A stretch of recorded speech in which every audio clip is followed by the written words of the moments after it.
Nailed the Mike McCarthy hire. Aikman said that Dallas couldn't have hired a better coach for the job. Troy also said that a majority of coaches around the league would have traded their roster for the Cowboys' current players. So, Skip, since we're talking about the Cowboys, I got to start with you. Do you like what he had to say? How about them Cowboys?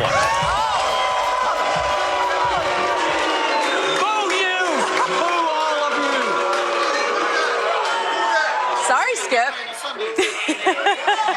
My turn. Okay. I loved what Troy Aikman said yesterday about my Dallas Cowboys. And you know what I love most about Troy's Cowboy commentary?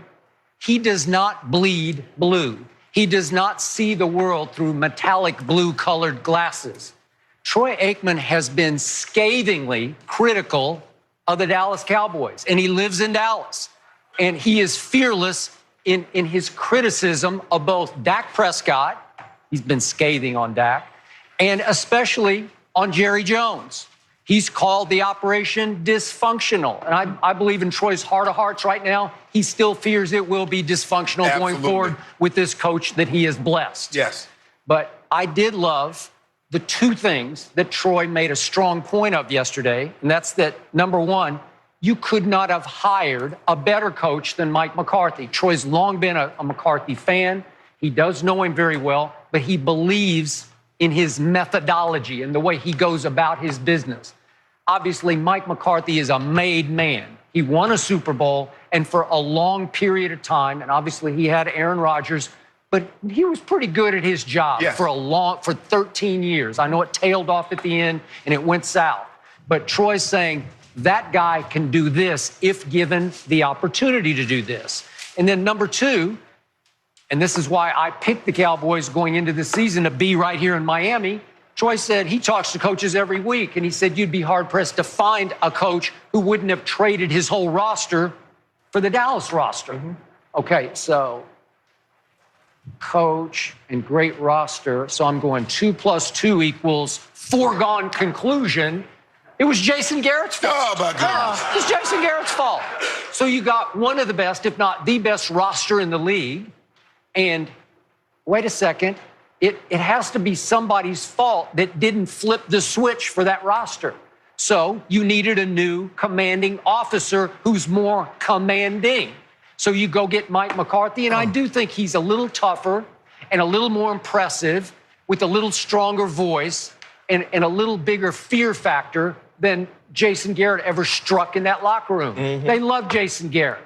He was one of them. He was the backup quarterback. And he coached like a backup quarterback. That's who he was.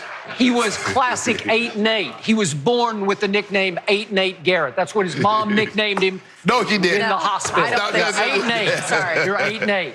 So they needed this voice to come in and take over a team that's still right on the verge. They all got a year older. But to his point about Dak, he was so critical of Dak a year ago. And he said last year Dak was night and day from what he was a year before. Okay, I'll take that to my bank. But Troy's bottom line, as always, was Mike can do this if he's given the opportunity to do this. Okay? Back to Jerry Jones. I do think if that opening press conference was any indication that Jerry's going to give him his way, give him a little bit of a leash anyway. Yeah.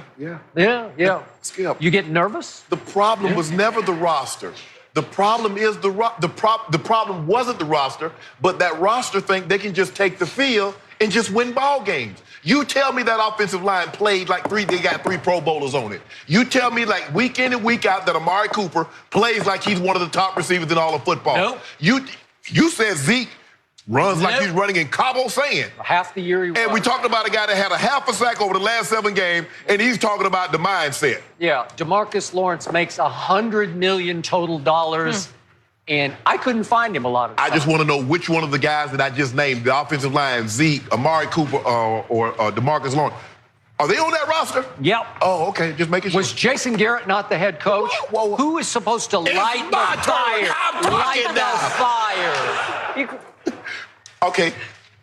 By the way, you were asking me questions. No, you're not going to know. It's like a theoretical. That means you don't have to respond, but you know. Oh, so I'll just sit over here and listen. I really appreciate that. Now, Troy said that a lot of the coaches that he talked to, half of them would trade their roster for the Cowboy roster. I wonder how many of those coaches would trade their owners that doesn't meddle for Jerry Jones. Hey, Troy, when you get a chance, you ain't got to say that on there. Just pull your boy to the side, because I'm here all week. Pull me to the side and let me know that. I really appreciate that. Can I have a turn? Yeah, you go ahead. I can have a turn. Yeah, you go ahead. You may respond. The Hall of Famer is going to let me have a turn. Go ahead. You realize that the sort of the oldest saying about the National Football League, there are only like 5 or 6 owners who really care enough to spend the money to get here. Yeah. Jerry Jones is one of those guys. Yes. Now, unfortunately, Jerry wants to spend it and then tell you how to tell you what you should buy with it. That is correct. That is correct. But you do. There are more of those guys who would trade places with Jason Garrett or Mike McCarthy than you might think, because they'd say, yeah, Jerry will do anything to get me to the Super Bowl. You know, I used to get when I was growing up, I used to hate. My grandma give me $1 or $2. She said, boy, don't buy all candy. Well, why you giving the money? It's my money now. If I want to buy all candy, let me buy all candy. If I know you, you bought all candy. I did. Well, candy and cookie. But anyway, Skip, look, everything's going to go well. Things were going well when they started 3-0. Jenny, you remember how he come out here? I remember. He come out here strutting like a peacock in Florida. It was hard to forget, actually. He just walking through, how about my Cowboys? Well, it wasn't just that. I mean, how about that first Sunday night game in Philadelphia? That worked, didn't it? No, the first 3 weeks, they were good. I know, but Super Bowl. How about 37-20 over the Eagles? Yeah. And you were scared. I wasn't scared at all. And Steven and Jerry, this is the most talent I've seen around here since those Super Bowl days. Whoa! Like Skip Bayless tells me all the time, what have they won? When was the last time the Cowboys won a Super Bowl and we're crowning them? As the word of Jenny Greens, if you want to crown them, crown them. But they are who we thought they were. 8-8. That's the Cowboys' middle name. 8-8. Skip Bayless. Doesn't get easier. Skip, you know what's going to happen, Skip. You know. The moment when things are going good, Jerry's going to be up there, chuffed, all puffed out. You're going to be banging the table. How about your Cowboys? But lose a few games, and you're going to be talking about, I sure wish I had old Jason Garrett back. Oh, yeah. You will never hear me say that one time. Book it. I will never say that in the however much longer this show lasts or we last together. I will never say that again. I miss Jason Garrett. I do not. I will never miss Jason Garrett. He drove me nuts. He took years off my life. I told you I wanted him gone after 2012. I had to wait 7 years for him to get fired. Dak took years off your life because you thought he was Patrick Mahomes, and he's not. Listen, Dak Prescott had a ridiculously great year last year. And you give him calories. Empty calories, and you gave him F for almost every game he played. Let me ask you a question. Let's just say, for the sake of argument, the first game of the playoffs, Patrick Mahomes fall behind by 24. They lose the game. Let's just say they lose the game 48-34. What are we saying? You'd say empty calories. Exactly. Right? So when Dak falls behind by 28, falls behind by 24, 17, and you want to look at Dak. Look at all the numbers he had. For what? For 8-8? We talking about 8-8. That's what we talking about. Okay, so he fell behind at the Jets. What was it? Wait a second. 21-3. Where was Amari Cooper? Whoa. Standing on the sideline. Standing on the sideline. I can't go. I got a little nick. I got a little nick. Come on. Okay. I got a little nick. Whoa. See, you see what you do? I'm not doing anything. I'm just telling you the truth. Anytime they don't win, instead of placing the blame on the quarterback like you do every other quarterback. Okay, but think about this. What? Dak Prescott throws a 2-point conversion pass to tie the game to go to overtime, and it was obviously pass interference on Jason Witten. If it gets called and they go to overtime and win, then you can't say empty calories because he would have come back and won the game. You know what? With the pop-up shop, you missed it yesterday. I had a pop-up shop, right? Did? Yeah, right over there. Really? Yeah. I'm glad I missed that.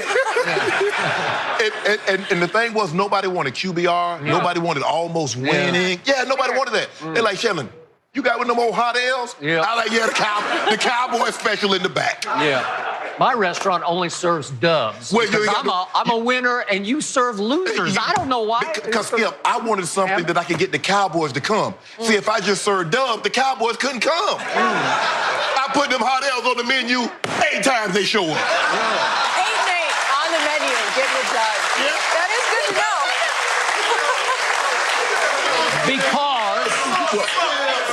because you want to associate with America's team. Yeah. You want them to come to your restaurant because you know that will drive business to your restaurant. They're great right? for business. Yeah, they are great for business because they are the marquee team, and they should be here right now. No, they shouldn't. They belong in the Super Bowl. Skip, all you had to do was win one game in your last 3 weeks. And I told you, even when the Eagles lost to Miami, I told you, I say, Skip, the Cowboys will do Cowboys things, which is what they did. Yeah. Now, my quarterback got hurt. your quarterback didn't get hurt. He did too. He shouldn't even played at Philadelphia. So how was he looking at? I'm looking at Washington, the last game of the season. Remember, he threw for almost like a 10,000 yards. Boy, it was a gutsy performance. Oh, gutsy performance.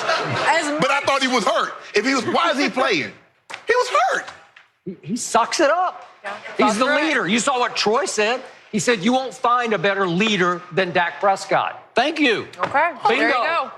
Look, I'm not trying to leave no sheep in the battle, okay? Because that's what he got on his team. He got sheep. Well, they had some this year. I give you that. Oh, okay. And maybe Mike McCarthy will change all that. I sure hope so, for your sake. For your sake, I hope so. Anything But better than Dougie P's still the best coach in that division. Okay, we do not have time to get into Dougie P as much as I'm enjoying this conversation because here